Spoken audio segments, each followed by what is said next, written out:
우리 신체 중에서 가장 눈에 띄는 부분이 어디인가요? 눈인가요? 우리 권사님은 누구를 볼 때 눈부터 이렇게 보시는군요. 참 좋은 습관 같아요. 이제 좀 더 범위를 넓혀 본다면 얼굴을 보겠죠. 사람의 얼굴. 우리 교회 이렇게 가끔 보면 저를 이렇게 살피는 분들이 있어요. 저 얼굴을. 그래서 얼굴에 붉은 반점들이 좀 많네요. 뭐 이런 이야기도 하고 관심 있게 저희 얼굴을 보는 거죠. 여러분 얼굴에 대한 사전적 정의는 눈이나 코, 입이 있는 머리 앞부분이다. 머리 앞부분을 얼굴. 이게 사전적 정의가 되게 재밌죠. 머리의 앞부분이다. 머리 뒤는 뒤통수죠. 그러나 얼굴은 내가 살아온 스토리다. 이것은 저의 정의예요. 얼굴은 내가 살아온 스토리가 묻어 있다라는 거죠. 얼굴 안에는 우리의 살아온 희노애락의 날들이 담겨 있습니다.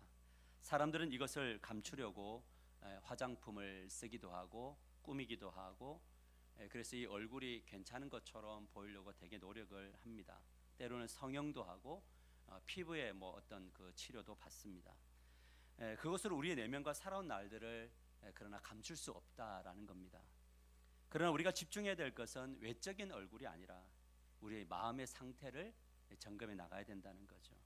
비록 살아온 날들이 치열해서 얼굴이 노화가 되고 거칠어졌다 해도 마음의 평안과 행복이 있다면 주변까지 행복하게 만들 수 있다라는 겁니다. 삶 가운데 느끼는 것이 있습니다. 그것은 희는 희고 노는 노며 애는 애고 락은 락이다. 무슨 말이냐면 기쁨은 기쁨이고 분노는 분노이며 슬픔은 슬픔이고 즐거움은 즐거움이더라고요. 그러니까 기쁠 때가 있고 분노가 일어날 때가 있고 슬퍼 울 때가 있고 즐거울 때가 있는 것이 인생이더라라는 거죠. 피한다고 해서 이것이 피해지는 것이 아니더라고요. 기도를 했다고 해서 분노가 일어나지 않는 것도 아니고 기도했다고 해서 항상 기쁨이 넘치는 것도 아닙니다. 우리가 기도와 말씀 안에 머물고 예배를 드려도 우리가 원하지 않는 우리의 감정의 상태로 우리의 상황으로 갈 때가 너무 많이 있다라는 거죠. 우리가 해야 될 것은 비교하지 말고 그때마다 자신의 마음을 세밀하게 살피는 것, 그것이 우리를 이끌고 있는 것이 무엇인가, 우리 마음에 지금 자리 잡고 움츠려서 우리를 이끌고 있는 게 뭔가를 살피는 것이 중요하다. 그래야 함께하는 사람들과 더불어 행복과 평안을 주고받는 삶을 살아낼 수 있더라라는 거죠. 여러분 기억하시길 바랍니다. 얼굴이 아니라 마음이 삶의 질을 결정한다는 겁니다. 이것을 잘 보여주는 것이 바로 한 분이 계시는데 예수님이시더라고요. 요한복음 8장 57절을 보면 이렇게 말씀하십니다. 유대인들이 이르되 내가 아직 50세도 못 되었는데 아브라함을 보았느냐 이렇게 이야기해요. 지금 이때 예수님의 나이가 30대 초반인데 딱 액면가로 보면 뭐냐면 얼굴이 몇 살이에요? 50이에요. 여러분 예수님의 얼굴에 나타난 것은 뭐냐면 삶의 이야기죠. 예수님은 치열한 삶을 살았어요. 그도 그럴 것이 마국간에서 태어난 출생 자체가 이미 마국간에서 태어나고요. 헤롯의 살해 위협을 피해서 애굽으로 도망가서 어린 시절을 타국에서 이방인으로서의 삶을 살았고요. 성전기를 보면 목수의 아들로 살았고 그의 아버지 육신의 아버지 요셉은 빨리 죽어서 30대가 될 전까지 공생일 하기 전까지 뭐냐면 소년 가장으로서 청년 가장으로서 가정을 책임지는 인생을 사셨어요. 그 스토리가 어디에 나타났다고요? 얼굴에 나타났어요. 몇 살로 보여요? 30대인데 50대로 보여요. 우리는 이걸 보면서 어떤 생각할까요? 얼굴에 사람들이 보면서 인생에 고난이 참 많았군요 라는 거죠. 근데 우리가 주목해야 될 부분은 그 고생하는 얼굴로 수많은 사람들을 불행하게 만드는 것이 아니라 행복하게 만들었다는 거예요. 막 억지로 웃으려고 하지 않으셨어요. 막 억지로 그 얼굴을 펴고 막 이렇게 호흡하려고 하지 않고 그냥 그 찌그러진 얼굴, 풍채도 없고 볼만한 얼굴이 아닌 그 모습 그대로 인생의 이야기가 묻어난 그 얼굴로 사람들을 행복하게 만들었다는 거예요. 때로는 머리 둘 곳이 없어서 평안하게 잠들지 못했고 쉴 틈이 없을 정도로 치열한 삶을 살았지만 예수님의 마음 안에는 행복이 있었어요. 평안이 있었어요. 그런데 그 안에는 때로는 거룩한 분노도 있었어요. 때로는 거룩한 슬픔도 있었어요. 예루살렘을 바라보며 눈물을 흘리기도 하셨고 또 죽은 나사로의 무덤을 보며 눈물을 흘리기도 하셨고 한숨 쉬면서 기도하셨던 나날들도 있었지만, 그러나 그 내면 안에는 뭘로 채워졌느냐? 행복으로 채워져 있었다. 행복이 지배했다는 거예요. 무엇이 이런 힘을 발휘했을까? 그것은 내면의 상태, 예수님의 그 얼굴과는 달리 마음이 행복과 평안으로 가득 차 있다. 그래서 하나를 발견하는 겁니다. 얼굴이, 내면의 이야기가 우리 얼굴을 밝게도 하지만 그것과 상관이 없더라는 거예요. 예수님을 볼 때는.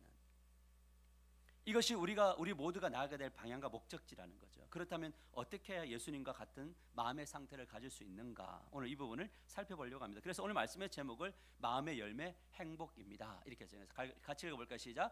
마음의 열매 행복입니다.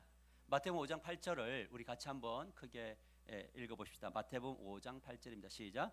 마음이 청결한 자는 복이 있나니 그들이 하나님을 볼 것이며. 다시 한번 읽읍시다. 시작. 마음이 청결한 자는 복이 있나니 그들이 하나님을 볼 것이며. 이것을 보시면 예수님은 우리들에게 마음의 중요성을 강조합니다. 마음이 어떻게 해야 된다고요? 청결해야 행복하다, 이렇게 이야기합니다. 다시 바꿔보면 마음이 복잡하고 마음에 찌꺼기가 있고 마음에 엉망이 있으면 행복할 수 없다라는 거죠. 그러므로 행복해지려면 마음과 청결에 대한 이해, 이것이 좀 선행되어져야 된다는 거죠. 여러분, 마음이란 무엇일까요? 제가 영적 훈련에서 했는데, 우리가 설교하면서 여러 번 했는데, 이 마음이란 무엇인가? 그것을 배운 바로 우리가 복기를 한번 해보기를 원합니다. 마음은 영혼의 좌소다. 따라합시다. 마음은 영혼의 좌소다. 마음은 영혼을 담아내는 부분, 영역이에요. 이 둘은 눈에 보이는 것일까요? 눈에 보이지 않는 것일까요? 안 보이는 비물질이에요. 그런데 서로 밀접한 관계를 형성하고 있다라는 거죠. 영혼은 생명과 존재의 본질이에요. 무슨 말이냐면 이 땅에 사는 동안 마음이 뭘 담아내면 영혼을 담아내고 있어요. 그리고 이 마음과 몸을 무엇이 육신이 담아내고 있어요. 죽음이라는 것은 뭐냐면 영혼이 육신과 분리되는 것이고 마음이 사라지는 것을 죽음이다, 이렇게 말을 합니다. 그렇기 때문에 사는 날 동안 우리가 지금 살아간다는 것은 영혼이 우리 안에 있다는 거죠. 맞나요?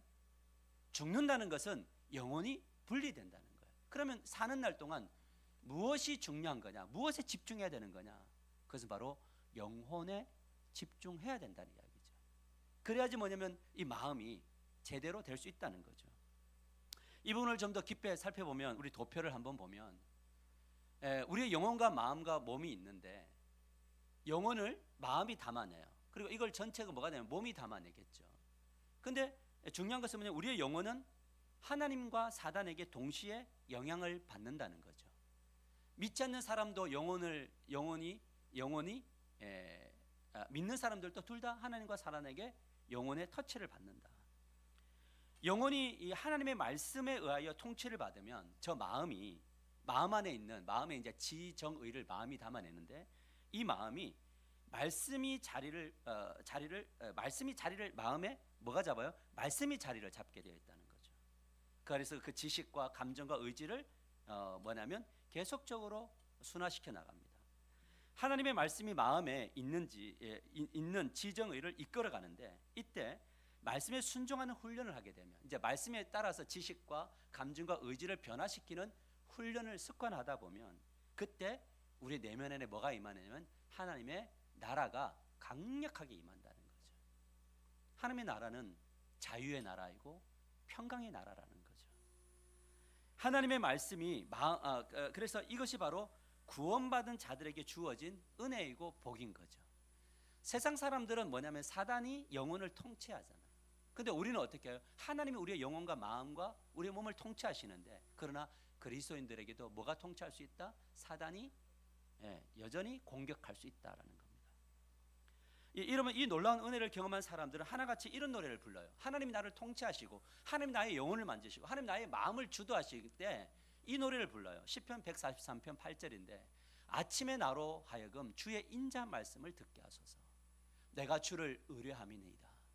내가 다닐 길을 알게 하소서. 내가 내 영혼을 주께 드림이니이다. 말씀이 영혼과 마음을 지배할 때 형통을 경험한 사람들은요, 아침에 눈을 뜨면 말씀을 펴놓고 이렇게 이야기합니다. 읽으면서 주여 내가 이 말씀을 통해서 하나님의 음성을 듣게 하시고 주님을 내가 의존하오니 내가 다닐 길을, 오늘 하루 이 다닐 길을 인도하소서. 하나님, 제가 오늘 직장으로 갑니다. 사업 현장으로 갑니다. 누구를 만납니다. 어떤 일이 있습니다. 이럴 때 하나님, 내가 다닐 길을, 내가 무엇을 해야 될 길을 좀 인도해 주십시오. 그렇게 하나님께서 자신의 영혼을 지배하기 시작할 때, 지배하기를 원하는 마음을 주 앞에 드리는 거죠. 그러면서 다닐 길을 깨닫고 순종할 때 그곳에 뭘 경험하냐? 놀라운 일을 경험하는 거죠. 그러니까 아침에 눈을 뜨자마자 항상 뭘 고백하냐면 나의 다닐 길을 인도하소서. 그러면서 뭘 드려요? 뭘 주께 드린다고? 내 영혼을 주께 드리는 거예요. 할렐루야. 이것이 중요해요. 이런 삶을 사는 자들에게 일어나는 결과가 있는데, 일어나는 일들이 있는데, 그것이 바로 뭐냐면 다윗이 이야기를 잘 보여줍니다. 사무엘하 5장 18절을 보면 이렇게 얘기해요. 블레셋 사람들이 이미 이르러 르바임 골짜기에 가득한지라. 다윗은 지금 위기 상황에 놓입니다. 블레셋 군대가 골짜기에 가득 채워져 있습니다. 이런 일이 한두 번 있는 것이 아닙니다. 다윗의 인생을 보면 블레셋만 쳐들어온 것이 아니고 주변에 여러 민족들이 쳐들어옵니다. 여러분, 우리가 살아가는 땅에는 이 영적인 블레셋이 다양한 형태로 가득 채워져 있습니다. 이 영적인 블레셋은 사람마다 다 다를 수 있습니다. 그래서 우리가 사방에 막 우겨쌈을 당한 것 같고 뭔가 이게 지금 위기 속에서 머물러 있는 것들이 많이 있습니다. 우리의 힘으로 맞서 싸울 수 없는 것들입니다. 근데 이것이 어떻게 된다고? 반복되고 또 반복된다. 한 번 이겼다고 끝나는 것이 아닙니다. 문제를 한 번 해결했다고 문제가 해결되어 찾아오지 않는 것이 아닙니다. 기도를 해도 안 해도 영적 블레셋은 찾아온다. 왜 기도하느냐 그러면? 어차피 올 건데 왜 기도하느냐? 기도하는 자와 기도하지 않는 자의 차이는 엄청나기 때문에 그렇습니다. 자, 근데 다윗이 어떻게 기도를 하냐면 19절 이렇게 기도합니다. 잘 보세요. 말씀을 잘 보세요. 뭐냐면 다윗이 여호와께 여쭈어 이르되, 기도죠. 내가 블레셋 사람에게 올라가리이까 여호와께서 그들을 내 손에 넘기시겠나이까? 뭐예요? 묻죠. 뭘 물어요? 갈까요? 말까요? 묻잖아요. 여호와께서 다윗에게 말씀하시되 올라가라, 내가 반드시 블레셋 사람을 내 손에 넘기리라 하시니라. 다윗은 자신의 영혼과 마음의 결정을 스스로 하지 않아요. 자기 마음속에 있는 생각과 의지와 감정을 자기의 판단으로 먼저 움직이지 않아요. 하나님께 묻고 들을 때까지 그 영혼을 내어드려요. 그렇게 다윗은 하나님께 묻고 하나님의 계획을 듣고 뭐냐면 실행을 해요. 우리는 너무 빨라요, 결정이. 모든 것을 내가 다 해요. 그리고 뭐예요? 그 다음에 뭐예요? 기도하죠. 그래가지고 기도 안 들어주면 누구를 원망해요? 아니, 목사님을 원망하죠. 기도를 부탁했는데 왜 안 되냐고, 기도하지 않은 거 아니냐고. 그래서 하나님을 원망하는 거죠. 근데 놀라운 사실은 그 다음이에요. 사무엘하 5장 23절 25절에 보면 다윗이 여호와께 여쭈니 이르되, 또 뭐예요? 여쭈고 기도를 해요. 왜요? 하나님이 붙이셨다 했는데, 내 손에 넘겼다고 했는데 뭐예요? 전쟁을 하러 가기 전에 또 한 번 더 기도해요. 그런데 이번에는 뭐라고 이야기하냐면 올라가지 말고 해요. 앞에는 뭐였어요? 올라가라 그랬죠. 그런데 이번에는 뭐라고 이야기했냐면 올라가지 말고 그들 뒤로 돌아서 뽕나무 숲을 맞은편에서 그들을 기습하되 뽕나무 꼭대기에서 걸음을 걷는 소리가 들리거든 곧 공격하라. 그때에 여호와가 너보다 앞서 나아가서 블레셋 군대를 치리라 하신지라. 자, 이 전쟁을 수행하는 통로들은 누구냐면, 수단은 다윗과 백성인데 그 전쟁의 주체는 누구냐면 하나님이시잖아요. 근데 올라가라 해놓고 이분은 올라가지 말고 뭐라고? 기습하래요. 우리 같으면 어떠세요? 아, 그래도 하나님 가오가 있지, 어떻게 뒤통수를 칩니까? 전면전입니다 이래야 되는데, 하나님 뭐냐면 전면전 안 돼, 기습해. 그러니까 모든 지시 하나하나를 뭐 하는 거예요? 하나님께 묻고 듣고 가는 거죠. 그것이 안전하다라는 거예요. 신앙은 한 번 듣고 순응하는 것이 아니더라고요. 또 묻고 또 묻는 것이더라고요. 그러니까 오늘 응답 받았는데 내일 이 오늘 응답을 가지고 전진하는 게 아니라 그 전진의 과정 속에서 뭐라는 거냐면 기도하는 거예요. 근데 이게 쉬워요, 어려워요? 제일 쉬운 거는 뭐냐면 그냥 내가 결정하고 하나님 따라오세요가 제일 좋아요. 그러니까 뭐냐면 제가 여러 번 이야기하지만 어떤 일을 진행할 때 중보기도를 요청하지 않잖아요. 내가 지금 어떤 결정을 하려고 하는데 목사님 어떤지 함께 기도해달라고 하지 않잖아요. 그리고 그 기도를 요청해놓고 또 물어요, 안 물어요? 목사님 기도해보니까 어떠세요? 집사님 기도해보니까 어떠세요? 이거 안 묻잖아요. 맞아요? 그 얼마나 교만한가 우리가 보는 거예요. 공동체인데 하나님이 나의 하나님이시면서 여러분의 하나님이신데 그 하나님이 기도를 통해서 같은 마음을 주시고 때로는 다른 마음을 같이 주실 때 우리가 멈출 수 있는 안전장치가 너무나 많은데 모든 것들을 내가 결정하고 내가 판단하고 그리고 안 되면 원망하고 내가 최선을 다했다고 하고 그렇게 걸어가는 것이 신앙이 아니다는 거죠. 여러분 그렇다면 묻고 갔는데 어떻게 되느냐? 그대로 습격하고 순종했더니 어떻게 되냐? 사무엘하 5장 25절을 보면 이렇게 말해요. 같이 읽읍시다. 시작. 이에 다윗이 여호와의 명령대로 행하여 블레셋 사람을 쳐서 게바에서 게살까지 이르니라. 전쟁에서 이겼나요? 이기시죠. 왜? 하나님이 앞서 계셨는데. 방법도 누구의 방법을 따라? 하나님의 방법을 따라갔는데 어떻게 이기지 않을 수 있느냐는 거죠. 여러분 하지만 우리가 믿는 하나님은 뭐냐면 완벽한 승리인데 왜 그러냐? 하나님은 말씀하시면 이루시는 분이세요. 하지만 사단은 구원받은 하나님의 백성을 그대로 두지 않아요. 우리 다시 한번 도표를 보면 자 하나님의 뜻을 따라 가야 되는데 사단은 그대로 가만 놔두지 않죠. 사단도 우리의 영혼과 마음 그리고 몸에 사단은 뭐냐 계속 불순물을 뿌려요. 막 가라지를 뿌리고 불순물을 뿌려요. 교회 공동체 안에도 막 가라지 막 심어놓고 엉망으로 만들어 놓을 준비를 다 해요. 여러분 불순물이란 무엇입니까? 불순물은 사단이 뿌려놓은 이 우리 마음에 뿌리는 불순물이 뭐냐면 그것은 바로 왜곡된 말씀이에요. 이 왜곡된 말씀이 뭐냐면 자기가 듣고 싶은 것만 듣는 게 왜곡된 말씀이죠. 맞아요? 설교를 들을 때 듣고 싶은 것만 들어요.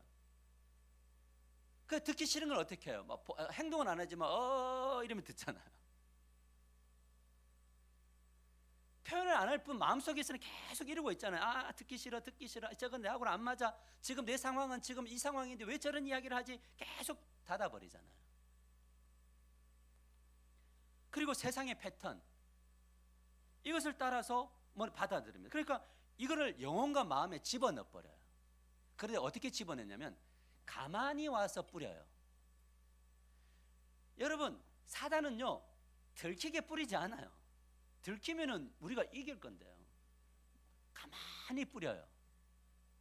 저는 특별히 많은 것들을 뿌려놓지만 뭐 문학, 인문학, 뭐 어떤 철학, 그다음 시대적 사조의 문화 이런 것들을 뿌려놓지만 그 중에 가장 중요한 것 중에 하나, 수단 중에 하나가 저는 스마트폰과 인터넷이라고 생각을 해요. 특히 유튜브 이런 것들이 우리가 인식하지 못하는 사이에 사단이 우리의 영혼과 마음을 잠식해버려요. 그래서 어느 날 보면 저분들에게 저런 것이 있었나? 이런 것들을 보게 되는 거죠. 왜냐하면 이 매스미디어는 치열한 영적 전쟁 속에 있는 거거든요. 이것을 철학자 한병천 교수는 이렇게 이야기합니다. 피로사회라는 책에서 긍정성의 폭력이다 이렇게 이야기해요. 긍정성의 폭력. 어떤 것이 자기가 원하는 것에 딱 꽂히면 그 어떤 것에도 저항하지 않아요. 이것이 맞나? 이것이 틀리나? 의심하지 않는다는 거예요. 부정이 없는 동질적인 것에 공감을 만들어요. 그냥 부정하지 않고 동질, 자기가 원하는 것에는 뭐냐면 모든 것에도 공감을 만들어버리고 적과도 동지가 되고 내부와 외부 그리고 자아와 타자의 양극화가 일어나지 않는 공간. 그러니까 일어나지 않아요. 그냥 모든 것들이 수용하니까 이것이 바로 뭐냐면 긍정의 폭력이다. 이 긍정성의 폭력 때문에 우리의 영혼과 우리의 마음이 피폐해져 가는 거죠. 저항이 없는 모든 것을 허용하는 시대가 되었다는 거죠. 여러분 저항해야 되거든요. 그러나 중요한 게 뭐냐면 그 저항의 기준점이 뭐냐라는 거예요. 여러분 더 나아가 한병천 교수는 노예와 가축의 차이에 대해서 언급을 해요. 노예는 울타리에 갇히면 뭘 하냐면 저항을 해요. 왜냐하면 울타리는 감옥이기 때문에 감옥이라고 인식하기 때문에 저항. 그래서 민중봉기, 어떤 뭐 민주화, 그 다음에 어떤 그 노예들의 어떤 해방 전쟁 이런 것들이 일어나잖아요. 왜요? 감옥이니까 저항하잖아요.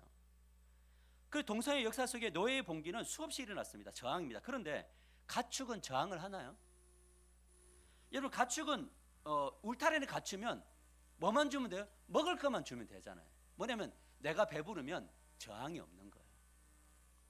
생각하지 않아요. 이게 감옥이라고 생각하지 않아요. 그런데 오늘 살아가는 사람들은 사단이 만들어 온 세상의 패턴이라고 하는 울타리에 딱 갇혀가지고 저항하지 않는다는 거죠. 왜냐하면 그것에 소위 혼자만의 자유를 누리며 살아가고 있으니까 이것만으로 자기가 뭐 할 수 있어요? 그냥 만족스러운 거니까. 그렇게 소통이 저항하는 것이 아니라 잠식당한다는 거죠. 그래서 우리 보세요. 우리 뭐 페이스북이나 이런 거 볼 때 좋아요하고 싫어요가 있나요?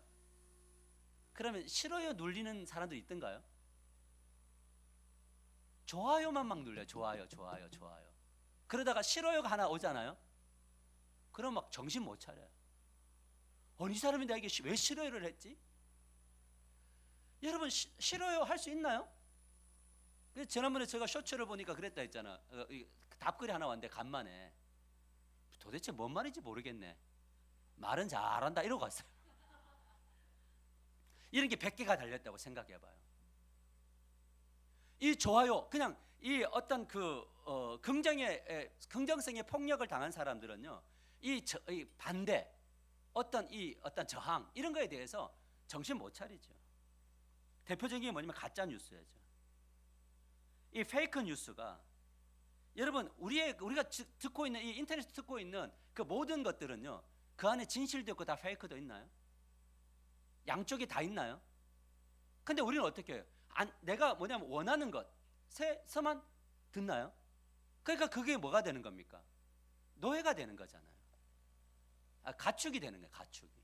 노예는 저항한다. 가축이 되니까 뭐냐면 그거 안에서 계속 그 생각 프레임을 가지고 세상을 바라보니까 세상을 제대로 볼 수가 없는 거죠. 근데 어느 날 보니까 뭐 내가 진실이라고 믿었던 것이 가짜일 때도 있나요? 근데 그런 일들이 너무 많죠. 시간이 지나 보니까. 그러니까 거기서 뭘 느끼느냐? 허무를 느끼게 되는 거예요. 그래서 사람들이 허무주의에 빠지게 된다는 것은 뭐냐면 그것을 알고서도 계속 간다는 거예요. 이게 더 큰 거예요.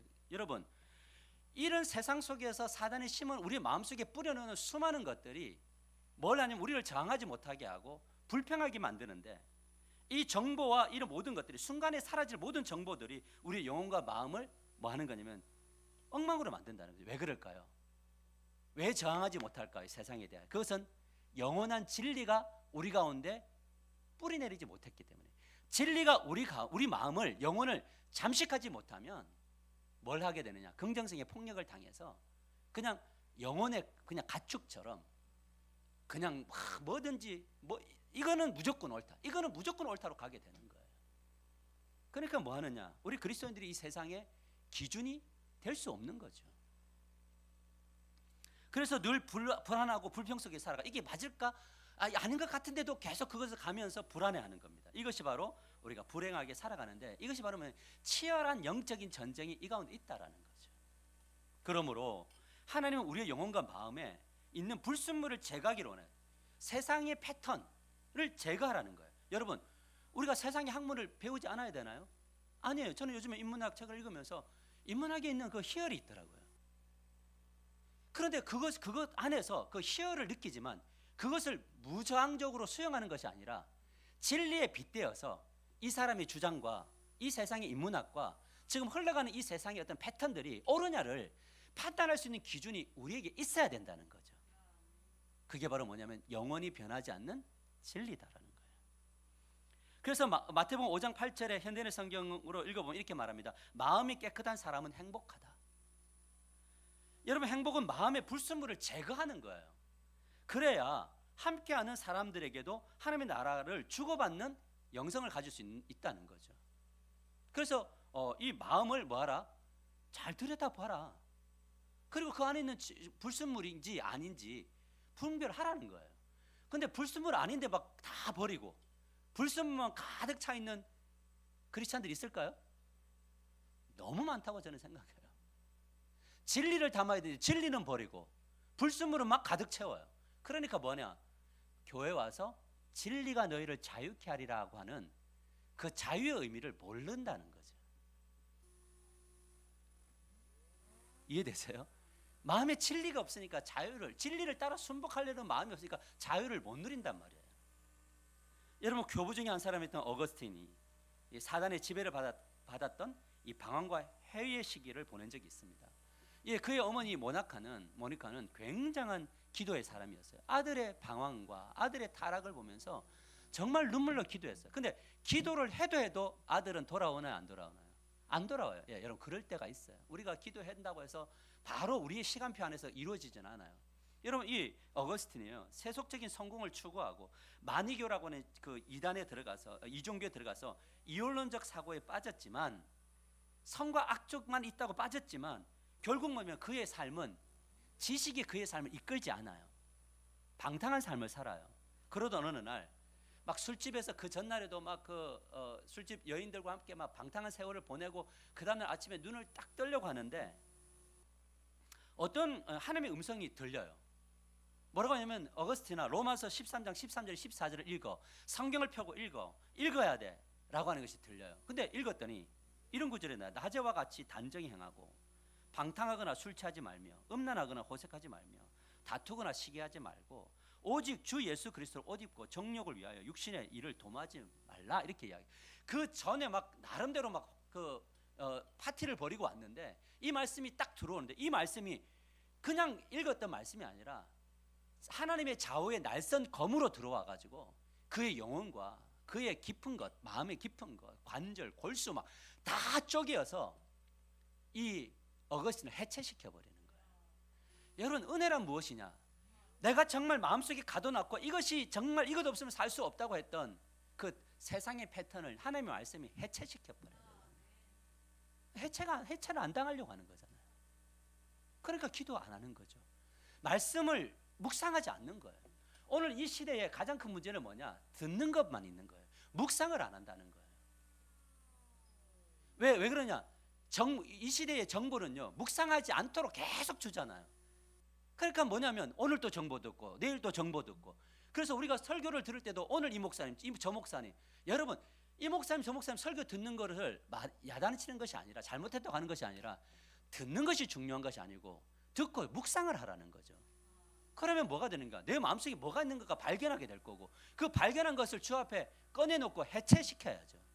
그리고 그 안에 뭐가, 말씀이 나의 마음을, 나의 영혼을 지배하도록 내어 놓아야 된다는 이야기인 거죠. 늘 언제까지 하나님은 사랑이시고 하나님은 이런 우리를 이끌어 가시고 뭐 이런 것에 머물지 말고 좀 들여다보고 그런 일들이 있어야 된다는 거죠. 그래서 어거스틴은 397년 그의 삶과 신앙을 돌아보며 386년에 회심하고 397년에 뭐냐면 부활 세례를 받아요. 그리고 397년에 어거스틴은 신앙을 돌아보면서 고백록이라고 하는 자서전을 쓰는데, 이 고백록에 이런 내용이 있습니다. 주께서 나의 마음을 점령하시고 그곳에 거하게 하옵소서. 주께서 나의 마음을 뭐하라고요? 좀 점령하라고요. 여러분, 마음 안에 뭐가 있느냐를 본다는 것은 점령당한 것을 보라는 거예요. 내가 도대체 무엇에 점령당해 있는지, 도대체 주님이 말씀이 들어와서 영혼과 마음을 건드려도 그 말씀을 쳐내는 이 점령꾼이 뭔지, 이거를 볼 수 있어야 된다는 거죠. 근데 이거를 안 보면 변화될 수가 없다라는 거죠.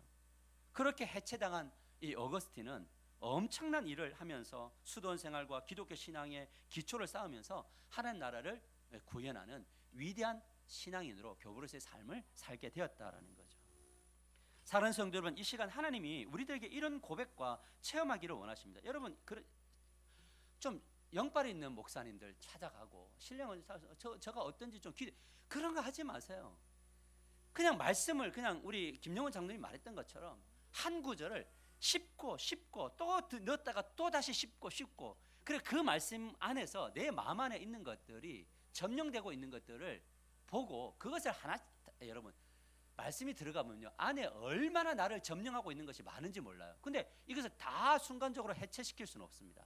하나씩 그렇게 꺼내 나가다 보면 그 공간 안으로 하나님의 역사가 나타나. 그래서 우리가 이 어거스틴 같은 체험을 하기를 원한다면 우리도 주님 앞에 늘 기도해야 돼요.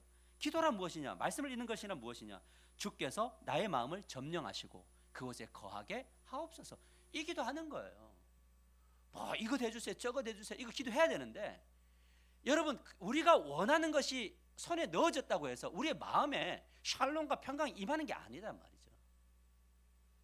그러니까 하나님이 응답을 안 해주시는 거예요. 왜? 그거 주면은 마음이 주님이 지배할 수 있는 공간이 없기 때문에요.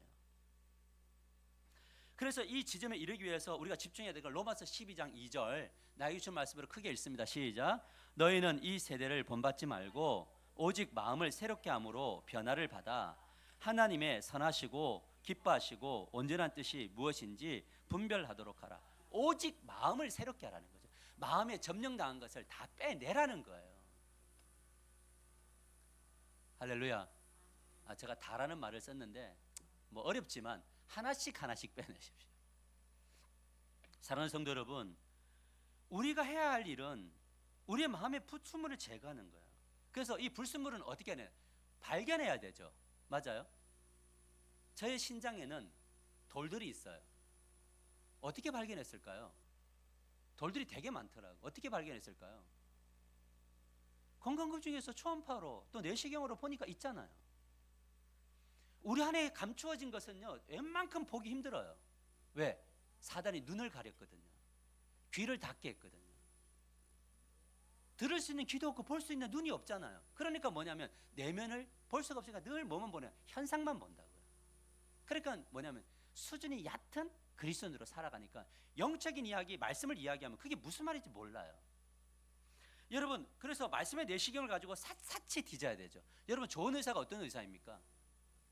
그냥 항문과 입으로 넣어서 그냥 쭉 보고 그냥 아이고 괜찮습니다, 이런 의사가 좋은 의사인가요? 아니면 세밀히 세밀히 살피는 의사가 좋나요? 여러분, 목회자는 어떤 목회자가 좋은 사람이냐면 계속 샅샅이 저 깊숙한 곳까지 볼 수 있게 하는 목회자가 좋은 목회자라고 저는 생각을 해요. 집사님 괜찮아요? 하나님 여러분 사랑하세요. 힘내세요. 그런다고 우리 삶이 변화되나요? 우리 마음 안에 있는 것들 들춰내지 않는 이상은 자유가 없는데요. 그리고 마음을 새롭게 하는 훈련, 변화의 훈련, 하나님의 뜻을 분별하는 훈련을 죽는 날까지 해야 된다는 거예요. 그렇게 되면 뭐냐면 영적인 보상이 그 살아가는 날들 안에 계속 주어진다는 거죠. 영적인 보상은요, 천국 가서만 일어나는 게 아니라 이 땅에서도 보상이 주어져요.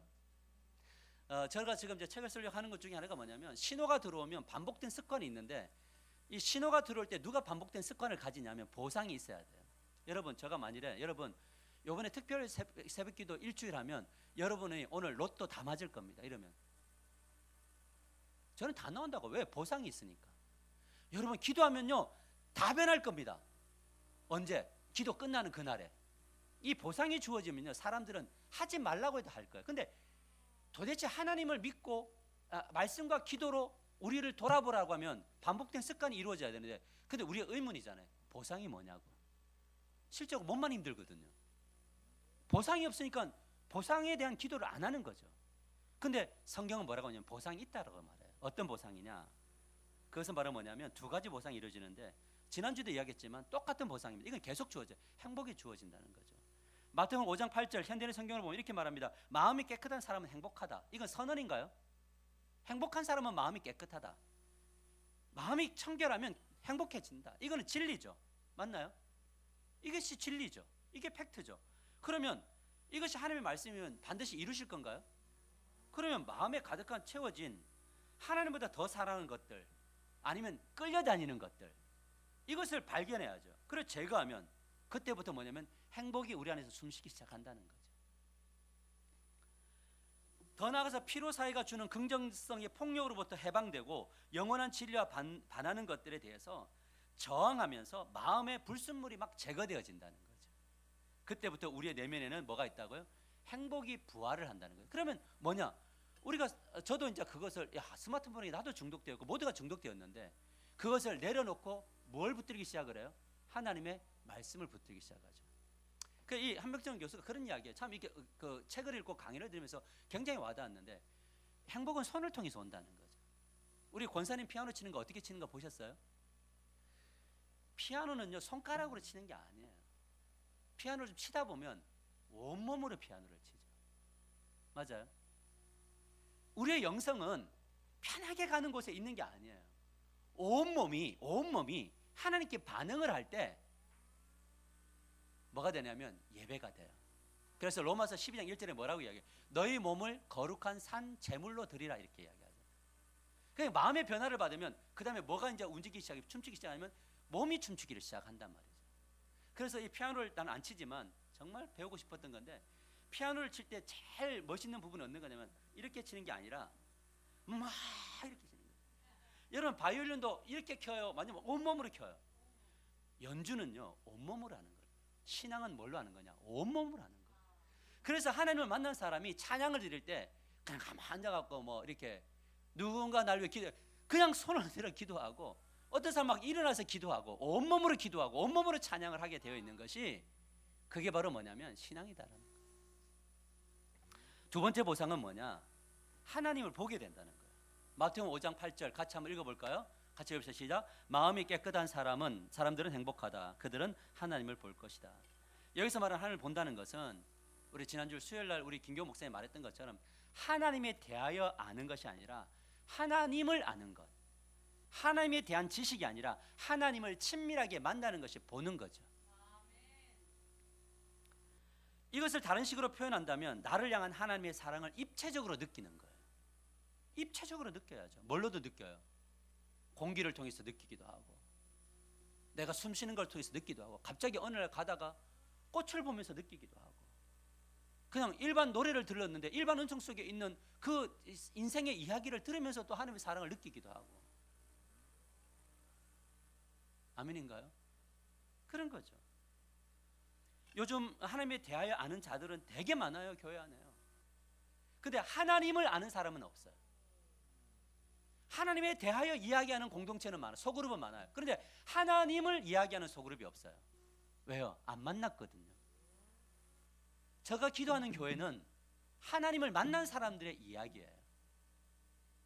그곳에는 철저한 회개의 이야기가 있고 자기의 무기력함의 이야기가 있고 하나님과 함께 승리했던 그 승리의 이야기가 있으며 그러나 결론은 항상 하나님은 오르시다라는 이야기가 나오는 공동체라는 거죠. 영혼과 마음에 강하게 임재하시는 하나님을 경험하게 되고 가장 좋은 것으로 우리의 육체의 필요를 공급하시는 하나님을 공급하는 거예요. 그래서 뭐가 되냐면 치유, 회복, 뭐가 일어난다? 성장이 일어난다는 거예요. 그럼 성장이 일어나는 교회는 어떤 교회냐? 하나님에 대하여 이야기하는 교회가 아니라 하나님을 이야기하는 교회, 만난 하나님을 이야기하는 교회가 성장한 교회죠. 매번 우리가 만날 때마다 치유가 필요하고 회복이 필요하고 또 회복되면 또 치유 회복 계속 반복하다가 무슨 교회가 마치 무슨 상담사가 일어나는 교회처럼 아니라 승리하고 성장하는 그 교회가 있어야 되고 그래서 우리 장로님들이 우리 권사님들이 딱 볼 때 아 저분들은 성장한 분들이야. 우리 안수 집사님들이 성장한 분들이야. 내가 저분과 함께 신앙생활하면 내가 이길 수 있겠고 승리할 수 있겠다고 하는 그런 안전한 공간이 교회가 되어야 된다는 거죠. 그래서 이런 고백을 하는 사람들은 뭐냐면 이 경험이 축적되면 높은 산이 거친들이 초막이나 궁궐이나 내주에서 모신 것이 그 어디나 하늘 나라. 할렐루야. 여러분 궁궐에 머무십시오. 좋은 인생이 되십시오. 저는 그 기도해요. 저는 여러분들이 막 초라한 인생이 되지 않기를 원해요. 저도 되지 않. 그러나 내가 원하더라도 때로는 초막이 있을 때가 원하지 않더라도 초막이 있을 때가 있고 거친 들에 있을 때가 있더라는 거예요. 그런데 그곳에서도 뭘 느껴야 되느냐? 내 주 예수 모신 그분이 나의 영혼을 마음을 통치할 때 그곳이 뭐가 되는 거냐면 하늘 나라가 되는 거예요. 이것을 뭐라고 하냐? 하나님을 본다. 마음이 청결하게 되었다. 이야기하는 거예요. 말씀을 맺으러 갑니다. 그리스도인들은 얼굴을 예쁘게 만드는 훈련하는 사람들이 아닙니다. 그리스도인들은 예수님이 걸어가신 그 길을 따라가는 사람들이고 우리는 따라쟁이에요. 맞나요? 누구를 따라야 돼요? 예수님을 따라하는 따라쟁이들. 예수님은 이 세상에 오셔서 치열하게 사셨고 그것이 얼굴에 나타났어요. 우리는 그리스도인의 삶은 치열한 삶이에요. 얼굴에 나타났어요. 30대 초반이었던 예수님의 얼굴이 50대처럼 보였어요. 제가 가끔 얼굴을 보면서 그런 생각해요. 가끔 지쳐있는 얼굴을 보기도 해요. 근데 그 얼굴이 되게 싫어요, 사실은. 그런데 내가 살아온 날들의 얼굴이잖아요. 왜 지쳤을까? 그 지치면 뭐가 있냐면 그냥 나의 실력이 없어서 지친 것도 있더라고요. 그 어떤 부분들은 나와 상관없이 어떤 일어나는 일들로 인해서 어려워졌던 그 얼굴이 있고요. 또 때로는 그냥 잠자지 않고 열심히 막 그냥 사무실에 앉아가지고 말씀 준비하고 성도를 생각하면서 했던 그 고통의 시간들, 노동의 시간들이 있었더란 말이죠. 그게 이 얼굴이에요. 그래서 중요한 건 뭐냐면 내 내면 안에 무엇이 있느냐 이거죠. 예수님이 보여주신 삶은 타인을 치유하고 위로하고 성장시켰는데 나도 그런 인생이 되기를 원합니다 라고 할 때 결국 뭐냐, 지금 내가 집중해야 될 건 뭐냐, 힘든 것은 힘든 겁니다. 행복한 것은 행복한 겁니다. 오늘 이 고통의 날은 고통의 날입니다.